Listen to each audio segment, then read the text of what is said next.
Welcome to Seniors in Action. It's good to be with you today. I'm Michael Scott. I'm your host.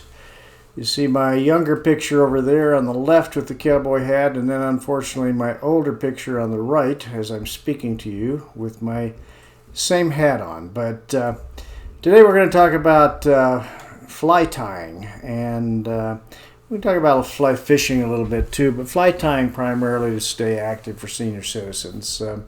Some of the examples, it'll keep your hands and fingers nimble if you keep doing it, and it'll keep you mentally alert, and we'll go into some of the other advantages here in a few minutes, but there are a number of advantages to tying flies and the focus that it takes. So let's go ahead and look at our affiliate marketing disclaimer. We urge you to go to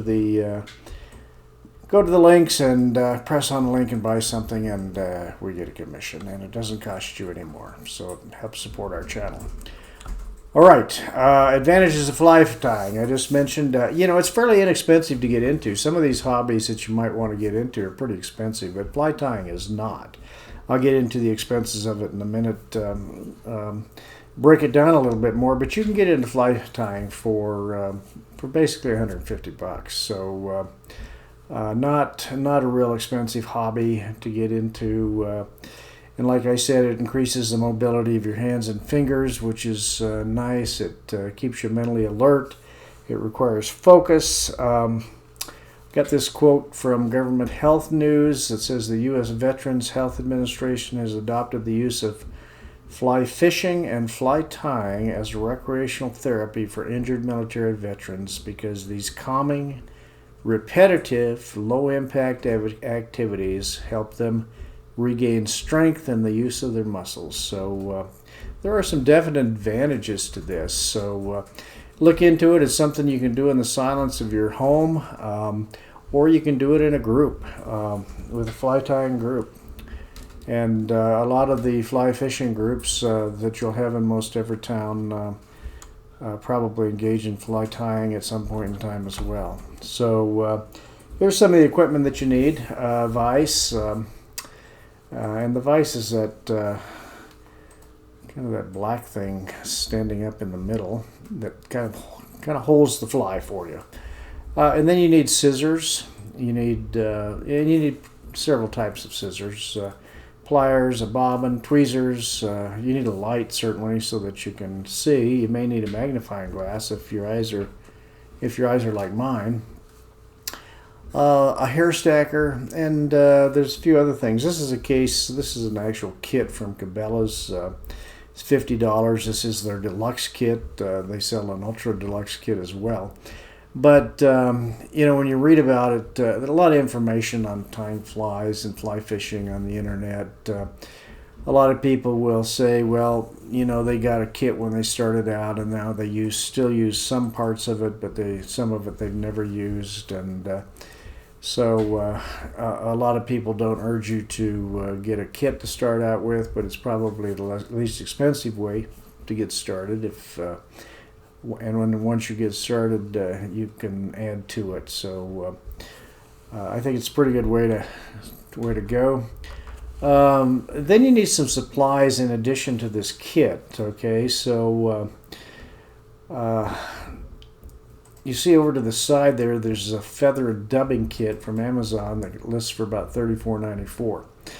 Now it's kind of interesting. I grew up in Lander, Wyoming, and we had a company there called Rocky Mountain Dubbing, and I never knew what they did. They were also called the Tannery, but they would buy our deer hides and elk hides from us.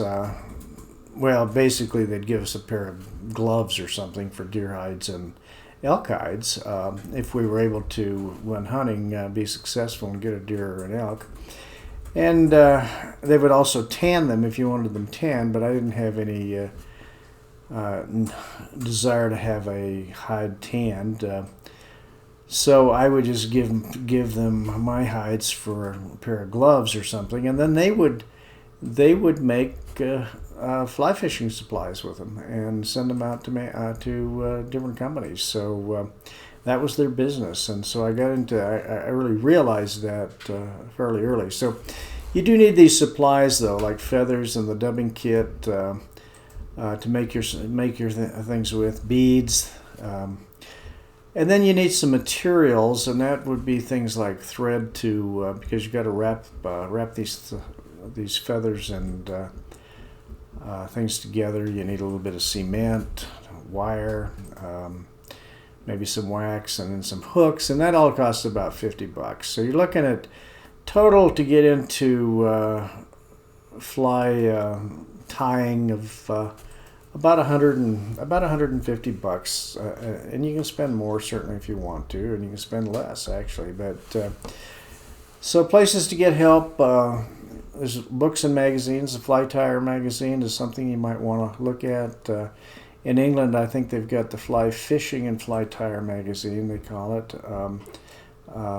Lots of things on the internet about fly fishing and fly tying.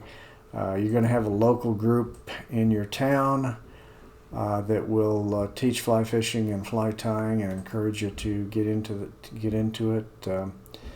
And we'll do a video on just particularly fly fishing here a little later. But and then I noticed here in Idaho anyway, the local college has a program, an outreach program where they teach fly fishing and fly tying. And a lot of these programs, if you're a senior, they don't cost you anything to go to. So, and they're not real long courses. They may be a couple hours on a Friday night and maybe some hours on a Saturday, and you can go take these courses and learn how to fly ties better. Now, if you really want to get into it, and I decided a couple of years ago that I've always fished my whole life, and my idea of fly fishing was to take my spinning rod and put a fly on the end and see if I could catch something. And but then I decided I was going to get serious about fly fishing, so I decided that I was going to learn how to fly fish. And so I started looking on the internet of schools that I could go to that would teach me how to fly fish. And so I found this school up in Montana, and it's called the Sweetwater Travel Guide School. And so they not only taught me how to fly fish, but they taught me how to be a certified fly fishing guide. Now, I have to say this, I am a certified fly fishing guide, but I was probably the remedial student in the class. When I went to the class, there were 10 of us in the class, and eight of the people in the class were probably in their 20s. There was one that was in their 40s, and then there was me that was probably 68 years old at the time that I went. So I was the old guy and the remedial guy. But they taught us how to tie flies, and I have to admit my fingers are not nimble anymore, and my eyes aren't very good, and I had the worst looking flies in the bunch. But some of these guys could really tie them very good. These younger guys, they could tie them very fast. So they taught us how to tie flies. They taught us how to tie knots for fly fishing, fly casting, and then fishing skills and guiding skills. So if you're interested in this, if you're interested in really getting into it, this is 7 nights and 6.5 days of training. You know, if you hire a guide, it's going to cost you this much or more. These guys provide room and board. They provide some meals, and you're out on the river. They take you out on the river. They teach you how to row a drift boat and how to fly fish. And this is one of the best fishing experiences that I've had, and it's not unreasonable. I think right now, if you go to their website there, it's $3,000 for the 7 nights and 6.5 days. If you're a veteran and you want to learn how to be a fly fishing guide, your GI Bill will pay for it, and they will help you go ahead and make that happen. So if you're really interested in fly tying, I would go to one of these classes. But anyway, hope you've enjoyed this video. Thanks for tuning in. Please subscribe to the channel if you haven't done so already. And I'll be back with a video on just fly fishing sometime in a couple of weeks. Thank you very much. Bye.